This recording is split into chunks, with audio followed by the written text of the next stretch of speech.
In laboratories, there are some infectious agents and toxins, so there's gonna be a possibility that something bad or unpleasant will happen. An implementation of biorisk management is the initial step that relies on risk assessment.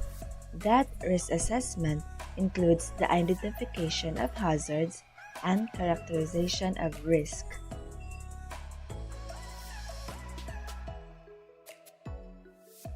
So, it is for us to determine the strategies needed to minimize the hazards and to know the process which help us to identify the hazards. Ito yung mga hazards na kailangan nating iwasan para hindi tayo mapahamak. Next is frequency of exposure to hazard. Ito rin yung kung saan laging na-expose doon sa hazards.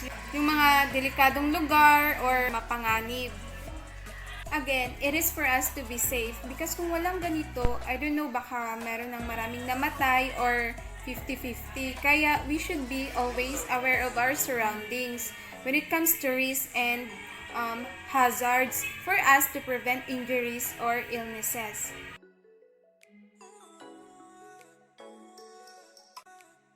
So my answer to question number 2 is based on something that Ma'am Grace mentioned during our class discussion. Sabi niya, pag may toxic daw na tao sa buhay natin, kailangan natin siya tanggalin para makaiwas ng sakit sa sarili natin.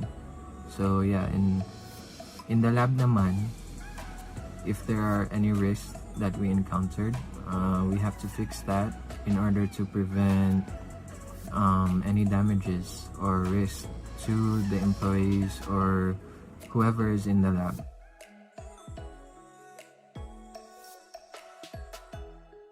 It is hard to investigate, assess the danger related with that risk, and determine whether existing control measures are sufficient or if more ought to be finished.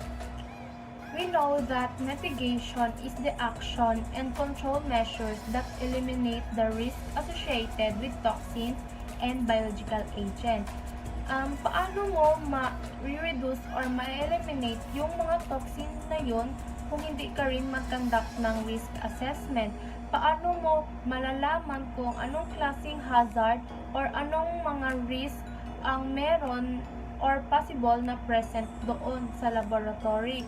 So, if hindi ka lang man din mag-conduct, hindi mo talaga masosolusyonan yung mga problema. Without performing risk assessment, you cannot define the situation. You will not know if anong possible or anong hazard ang i-handle nyo at ano yung mga or sino yung mga magiging host ng risk na yun. Second is, you cannot define risk. Hindi mo malalaman kung paano na-expose yung mga tao sa loob at labas ng laboratory.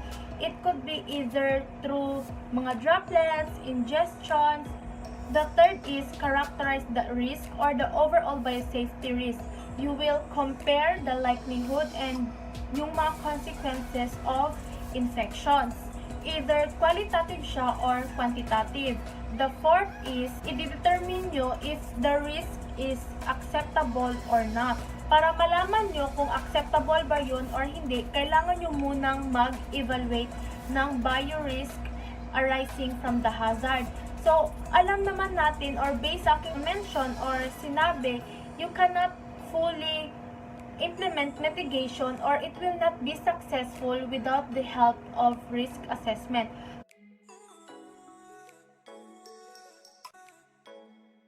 Example, the best control measure is elimination. It means to eliminate the risk completely. Eliminating those risks that are unnecessary. Elimination should always be the first control measure you consider. It means removing a material or processing that cause hazard. For example, use extendable tools to eliminate work at height. The other example is personal protective clothes and equipment or PPE. And this is the defense against a hazard, so while it should then be your first choice, when controlling a risk, it can give added protection for any remaining level of risk or should other controls fail. It is protective clothing like helmet, goggles, or other garments or equipment para ma-protect at magpalayo sa any injury or infection.